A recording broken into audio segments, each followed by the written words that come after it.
Hello everyone.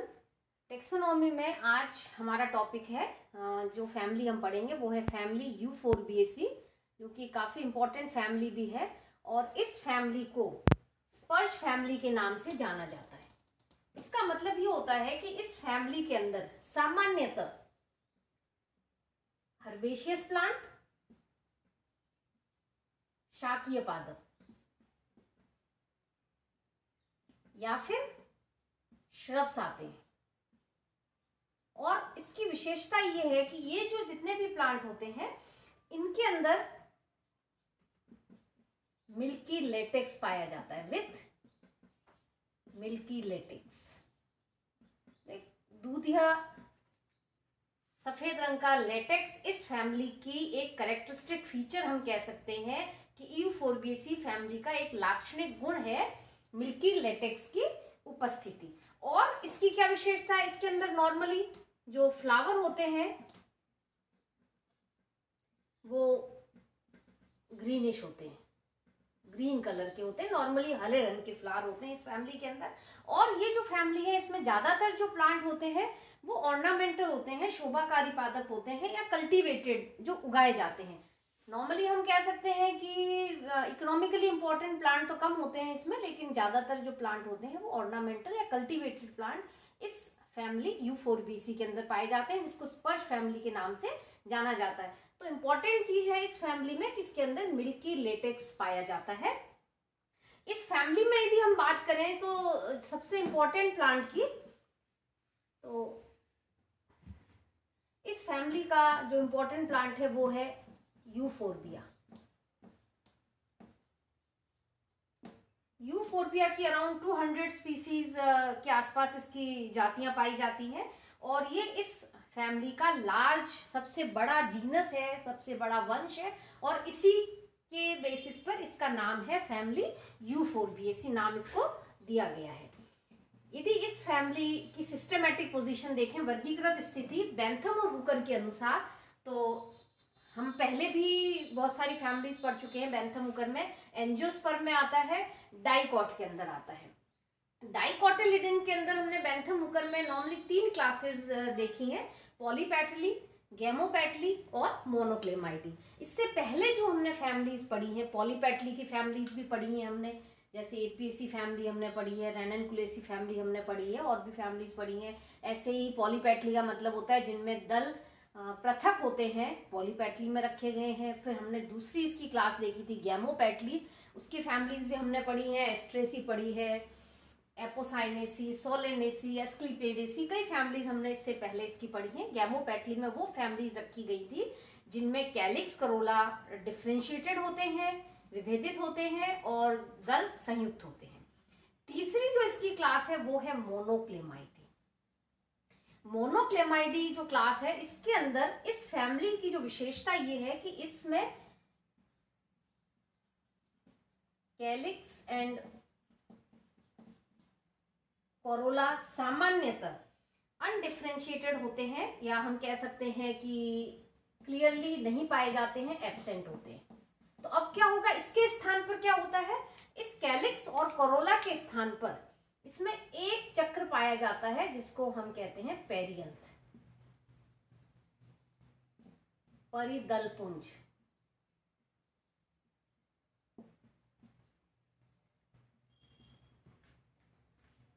Calyx एक सबसे outer most world होता है, सेकेंड वर्ल्ड करोला होता है। तो इसमें क्लियरली डिफ्रेंशिएटेड नहीं होते, उनके स्थान पर सिर्फ एक चक्र पाया जाता है, एक वर्ड पाया जाता है जिसको परिदलपुंज कहते हैं। और ये जो पेरियंथ होता है 2 प्रकार का होता है, पेटेलॉइड, इसको हम कहते हैं दलाप, दल के समान मतलब कलर्ड, और होता है सेपेलॉइड, बाह्य दलाप, बाह्य दल के समान मतलब ग्रीन इन कलर। तो यदि ग्रीन कलर का है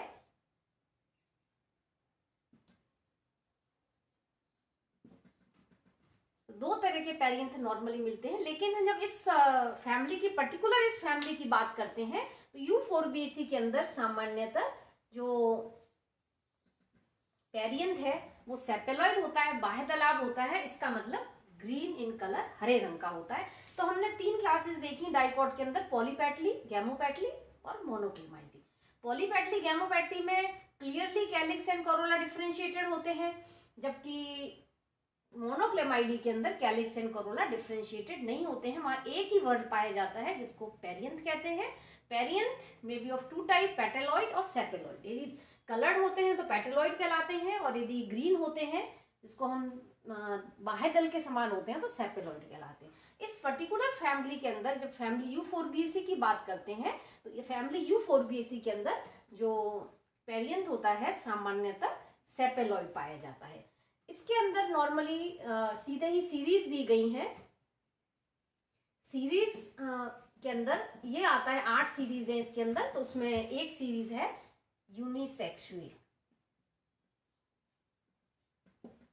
नाम से ही पता चल रहा है कि इसके अंदर जो फ्लावर होंगे वो कैसे होंगे, यूनिसेक्सुअल, एक लिंगी।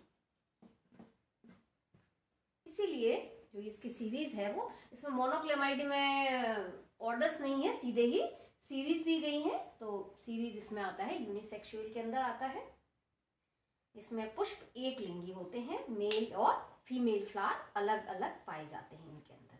अब इसमें यदि डिस्ट्रीब्यूशन की बात करें सबसे पहले तो नॉर्मली 300 जेनरा हैं, 7500 स्पीसीज इसकी पाई जाती हैं जो कि विश्वव्यापी होती हैं। कॉस्मोपॉलिटन डिस्ट्रीब्यूशन इसका होता है, लेकिन एक आर्कटिक रीजन को छोड़कर बाकी सभी जगह इसकी जातियां संपूर्ण विश्व में पाई जाती हैं।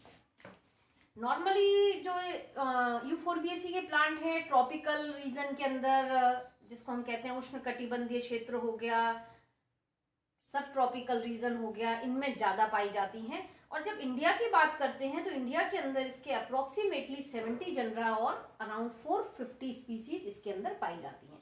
इस फैमिली के अंदर काफी कुछ जनरा हैं जो काफी बड़े होते हैं, जैसे यूफोरबिया मैंने पहले ही बताया, जिसके आधार पर इसको नाम दिया गया यूफोरबिएसी, जिसके अराउंड 200 स्पीसीज इसकी पाई जाती हैं।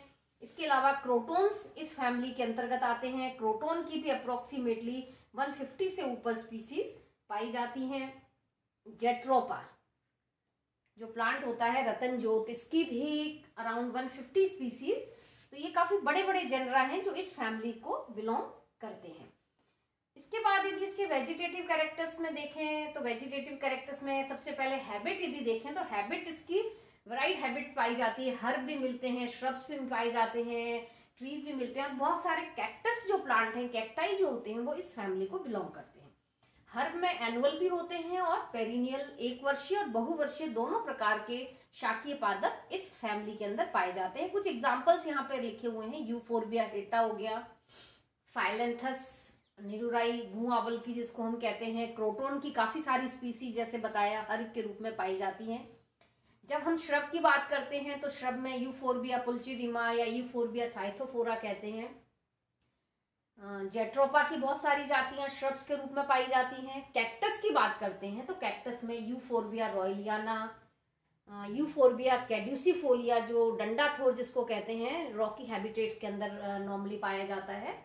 लीफ कॉडेकस होती हैं, गिर जाती हैं जल्दी। ट्रीज के फॉर्म में यदि देखें तो ट्रीज में एम्बेलिका ऑफिसिनेलिस, जिस काफी इंपॉर्टेंट प्लांट भी है ये, आंवला, जो कि नॉर्मली इस फैमिली को बिलोंग करता है। दूसरा इंपॉर्टेंट एक प्लांट और है पुत्रनजीवा रॉक्सबर्गाई।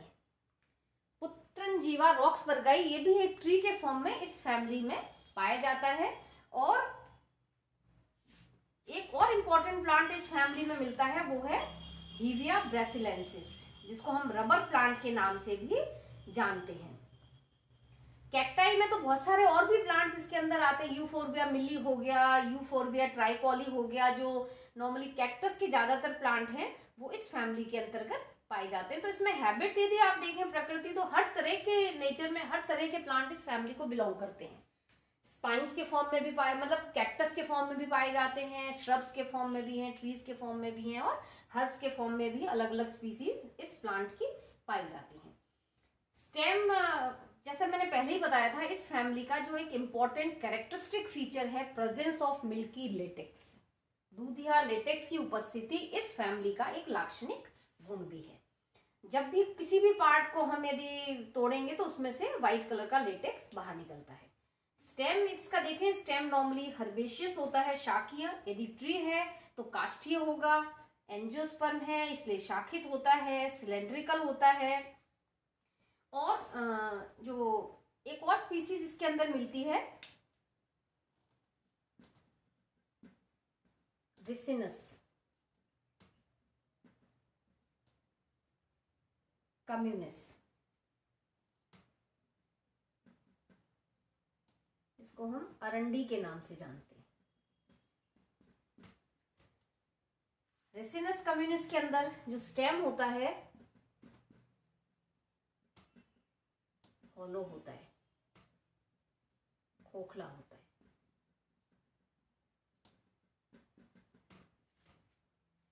बाकी नॉर्मली सॉलिड होता है तना इनके अंदर। और कुछ इसकी स्पीसीज ऐसी भी हैं जिनके अंदर जो तना होता है वो फिल्लोक्लेट के रूप में भी पाया जाता है। जैसे एक स्पीसीज है इसकी ज़ाइलोफाइला, इसके अंदर जो स्टेम होता है वो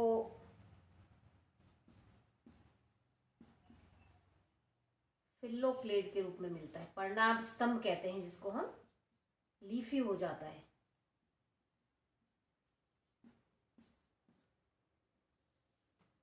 स्टेम में भी काफी वेरिएशन मिलता है इसके अंदर। लीफ अनुपर्णी होती हैं, एकांतर होती हैं, लेकिन एक्सेप्शन है यहाँ पे यूफोर्बिया हिटा के अंदर सम्मुख पत्तियां पाई जाती हैं, ऑपोजिट होती हैं। लीफ नॉर्मली सिंपल होती है, लेकिन रिसिनस हमने देखा हुआ है अरंडी के अंदर हस्ताकार लोप पत्तियां पाई जाती हैं, पाली युक्त होती हैं। और कुछ जो जैसे कैक्टस जितने भी प्लांट होते हैं इनके अंदर जो स्टिप्यूल्स होते हैं वो कांटों के अंदर रूपांतरित पाए जाते हैं। तो जितने भी कैक्टस प्लांट होते हैं उनके अंदर स्टिप्यूल्स होते हैं, लेकिन वो स्टिप्यूल्स स्पाइन्स के अंदर मॉडिफाइड हो जाते हैं। ये है इनके वेजिटेटिव कैरेक्टर्स। अब नेक्स्ट हम इसमें देखेंगे इनके फ्लोरल कैरेक्टर्स में इन्फ्लोरेसेंस हो गए, फ्लोरल पार्ट्स हो गए, क्या डिफरेंस होता है बाकी फैमिली के फ्लोरल पार्ट्स में और फैमिली यूफोर्बिएसी जो कि मोनोक्लेमाइडी और यूनिसेक्सुअल में आता है, तो डिफरेंस क्या होता है। तो आगे हम इसमें देखेंगे फ्लोरल कैरेक्टर्स।